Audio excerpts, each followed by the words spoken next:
Adhocracy News, May 1st, 2017. Today's top stories. Heineken shows Pepsi how to do it. The Amazon Echo is always looking. An IKEA bag that costs more than most things in IKEA. Hello, I'm David Landeen. And I'm JD Melville, and welcome to Adhocracy News, where we cover stories of advertising, marketing, art, and design. Now, before we move on to our top stories, we want to remind you about the 100 for 100 contest. This is the last week to enter. You must enter by Friday, or we will love your work, but it will not be entered into the contest. And you can't win, unfortunately. Yeah. In fact, we already have our first submission. Ding! Ooh. This comes from Jeremy Beck. Thank you so much, Jeremy, for giving us a little Prismacolor love. It's pretty nice. Yeah, it is. If you want to know how to enter that contest, just go here. And that video will tell you all about it. All right. On to today's top stories. A company put out an ad focusing on the modern day political climate and helping people come together with a drink. And it was awesome. I'm of course talking about the Heineken commercial Worlds Apart, not the Pepsi ad that they tried to do. This goes on similar strains, but is done the right way, as we like to say in the industry. Right. The ad created by publicist Landeen features two people who have no idea they have completely different beliefs, and they're doing an exercise where they get to know each other, all the while putting together a bar. And then they put a couple of beers on the bar. They're Heineken. This is a Heineken commercial. And then they stand up for a short film. And the short film is them talking about their beliefs, and they realize they are completely opposite about a certain subject. It covers transsexual rights, climate change, and the feminist movement. And then they have the option. They can stay and talk about it over a beer, or they can leave. And it's a great, this is how to do a commercial where you want to promote your product that it can help solve social issues. Right, because the problem with Pepsi is that it was so it just said Pepsi basically solves this, right? Yeah. No context. I mean, no authenticity. Heineken didn't really say, okay, we're solving the problem. No. In fact, they were saying the problem is there, and we all have to solve it together. It was really on the people to do it rather than the product itself. But hey, let's do this over a beer. Yeah. Now, the complete campaign that they're doing actually involves a little bit more. They came up with what's called the Human Library, where the Human Library is groups of, they're people. The books are people who come from different backgrounds, and then you can check out the book and get to know that person and learn about a different perspective than yours. And so they run events where they bring their books to an event, and then you can get to know people from different backgrounds, and it's a way of thinking outside your normal what you believe. So they're sort of facilitating a conversation. Similar thing, yeah. And then they also created a Facebook chatbot that connects the user with somebody else who they say that will unexpectedly like-minded people from diverse backgrounds. So basically, somebody who you wouldn't think you would be very similar to because of their background, but you actually are. You answer some questions and then it connects you. And it just shows that a drink can bring people together, just not the way that Pepsi showed. Interesting. Maybe we should try this Facebook chatbot and find some people to interview on our show. Yeah. That might be a good way to get someone on, right? That probably would be. Or scare them away. Or scare them away immediately. All right, so prom is a wonderfully magic time in many teens' life. Sometimes it's a horror show, right? Yeah. There's the flowers, there's the pictures, there's the fancy clothes, and some people, especially girls, take hours and go to many stores and spend a lot of money on a beautiful dress, right? Yeah, they aren't very happy when you show up an hour late. Let that be a word of warning to you. You seem to know that by experience. Maybe experience, maybe somebody told me that. Okay. Who knows? Besides my date. But for one prom goer, it took $40 and about 20 hours to come up with the perfect dress by painting it. Wow. Yeah. This is Jaden Duguid. She actually painted her dress to resemble Edvard Munch's The Scream. the famous painting. That's pretty cool. Her date actually dressed up as the character from Scream. It had the mask and everything. It was pretty amazing. Like, different Scream. Oh, yeah. But I mean, the famous it's painting. a theme. Yeah. Just kidding. They didn't.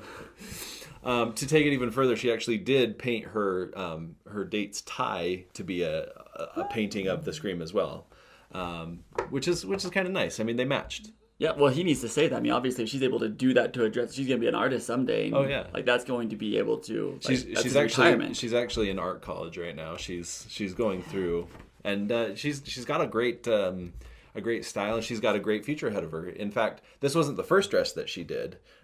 Previously, she actually did Van Gogh's Starry Night. So I really can't wait to see what she does next. I mean, what is the next dress? Where do you go from here? I mean, is she going to just end up like prom crashing just a cuz? I hope so. That's what I would do. Well, good job, Jaden. We think that's pretty awesome. That is amazing. Good job. You definitely stand out from the crowd. You have our approval. I know you were looking for that. Probably not. All right. Our AI assistants are finding more and more ways to be useful to us. Between Siri, Google, Cortana, and Alexa, you're sure to have some very useful tools at your fingertip. Yeah. Okay, Alexa, help me get dressed. And then you stand there. Like Iron Man. That would be awesome. Amazon recently unveiled their Echo Look. This, Alexa-enabled device basically has all the same features that all of their other Echo devices have, but it also takes pictures. It has a little camera and a flash. Right. In its first look of the device, Amazon kind of showed that it takes pictures and videos, so you can actually look at yourself. You can kind of turn around. So I mean, who needs a mirror? You're looking at your phone, right? And yeah. So you could look at how it looks on your back. Look at your bald spot. Oh, that's what Target cameras are for. Walking in, they have the camera that just highlights my bald spot. It's sad. Anyway, that's beside the point. Bald spot. There it is. So the Echo Look actually, you can actually catalog what you wore. So you can actually see okay, here's what I wore these different days. Here's what the combinations I put together. Or you can just do a daily YouTube video and then you actually already know what you wear every day. Just look at your thumbnail. We might need this just so that we can see what shirts we wore in the previous episodes. It'll keep us consistent. One of the really interesting things with it is that it will start suggesting clothes to buy from Amazon based on what they call your lookbook. And basically you will go into your lookbook and select 2 outfits. And because of the machine algorithm that Alexa has, and based off of fashion experts' advice, it would actually say, okay, this one looks better on you, or this one looks better on you. This one's more in style. It's actually even extremely authentic. If you say, okay, Alexa, does this make me look fat? It'll just go, You look wonderful. It's interesting because, this is... As these devices get more and more into our lives, it raises a lot of questions. It does. Especially for conspiracy theorists. Oh, yeah. Is it always looking? Always looking? Yeah. I mean, you can actually turn off the camera. You can turn off the mic, things like that. There's buttons for that. Are they hackable? Are people going to be looking into your home? Are people going to be looking at what you wear? Is the terms of service and what Amazon's able to share and things like that, does it match what is necessary for this device? It's going to raise a lot of questions. I could definitely see this technology being used with augmented reality. Oh yeah, where you go shopping by standing in front and then just swiping the different clothes that you want, and you see how it can look on you and everything. Okay, that's good, and then you swipe. It would be way easy for us because it would just be like shirt, just change the pattern. Shirt. Yep. Shirt. Do I want this black tie or this black tie? So yeah, that should be coming out shortly if you want to get into that and know which outfit you wore best. Not who wore it best, because it's you versus you, but which outfit wore you best. Oh yeah, there you go. All right. So how much would you pay to go to a music festival in the Bahamas with great performances, amazing accommodations, first-class food, and a luxury atmosphere? Well, if you were planning on going to the Fyre festival, you would have to pay between $1,500 and $250,000. That is a lot of money. It is a lot of money. This festival, which popped up on Instagram, was the work of Ja Rule and Billy McFarlane. It was marketed basically through a website and Instagram. They had famous models like Kylie Jenner post about it. It's kind of like vague and mysterious, and then they got more and more information. And so they hit their target audience, which was rich millennials, and with tons of money and nothing better to do. And then go to the Bahamas. And spend that amount of money. They take their daddy's yachts and and so they got their tickets, they booked their flights, they Snapchatted their excitement, and then they got there. And what they found was chaos. There were no accommodations. There were no luxury suites. There was no amazing food. All the artists had actually pulled out. They were going to have like Blink-182 there, and they pulled out because I guess they said that they were going to be doing like a stripped down version of the stage, and we're breaking all these contract things with the different artists. Yikes. Yeah. And so instead of all these luxury things, they found tents. And nobody seemed to know what was going on. And so were they luxury tents? No, they were like... They were made of like Gucci poles. Yeah. They were like yurts, I guess. I don't know, but not like nice yurts. Because there are some nice yurts. So what do rich millennials do when things don't go their way? Oh, well, they share that. They complain about it on social media. And that's exactly what happened. It was all over Instagram, all over Snapchat, all over Facebook. It was everywhere everybody had cell phones. Everybody was posting videos about what was going on. The government actually closed down flights in and out because of public safety. And so nobody could leave. Nobody could come in. It was a mess. That sounds like a mess. And it just kind of like, no matter how good your marketing, they marketed it really well. They got exactly the people they were looking for. Right. Their imagery was spot on for their audience. Basically, I think one of their messages was like no ugly people here because that was the atmosphere they were promoting. Okay. So maybe you had to like take a test. Like, please send us a photo of yourself, and I don't know. Question 15: can you see your bald spot in Target's cameras? Yes. Red flag right there. So the website is now just a letter explaining what happened, apologizing, and saying that next year will be better. Whether anybody goes next year, which apparently they're going to have it in America on a beach somewhere here, like not going to try and work with a foreign government.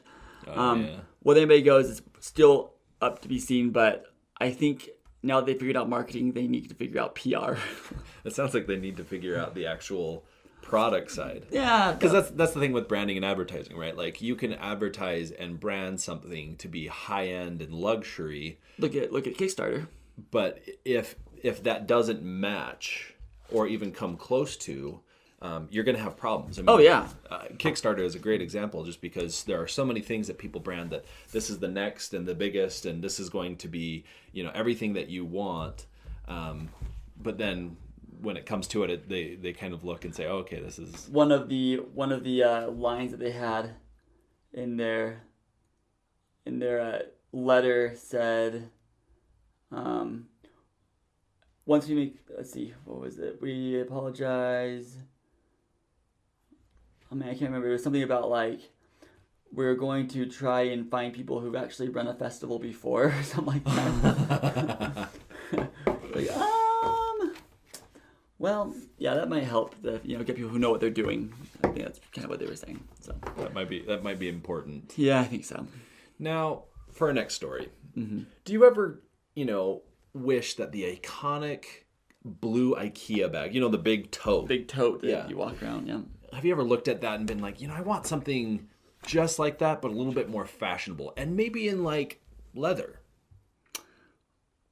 Yeah. Well, you're in luck. All the time. Fashion house Balenciaga, I don't know. It's fancy. They released their $2,145 Arena Extra Large Shopper tote bag that seems to have taken every cue from the blue IKEA bag. Well, that's the other thing that I always say. I'm like, I wish I had it in leather, and I wish it was really, really expensive. Yeah. Like they made this for me. This is for you. They did, yeah. Of course, IKEA, being the ever playful brand it is, released an ad to kind of help people identify an original IKEA Frakta bag. Because, there are imitations out there, and you got to know, is this Dolce and Gabbana, or is it a Gabbana and Dolce? I know. So in this, they have 6 points to check, which includes like shake it. If it rustles, it's the real deal. As well, the price tag is only 99 cents. I think the other one's a fake. It sure looks like it. I don't think they actually... Oh, man. They got close. But they need to lower that price a little bit. Absolutely. And add like some shakiness inside of it. One of the other ones is like, okay, can you fold it into the size of a small purse?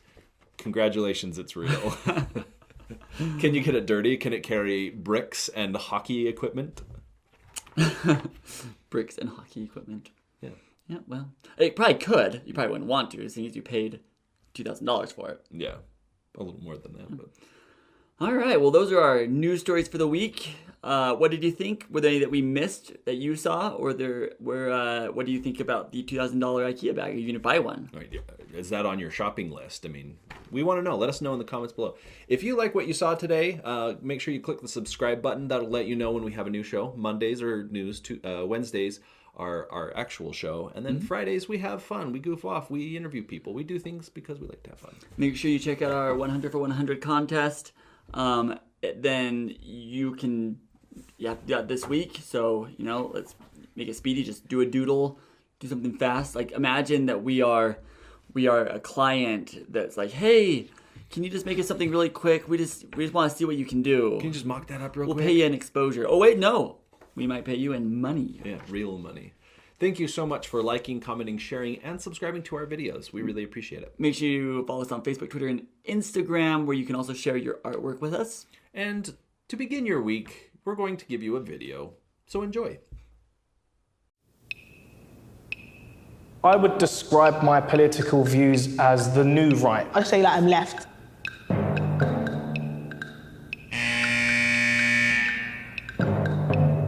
Feminism today is man-hating. I would describe myself as a feminist, 100%.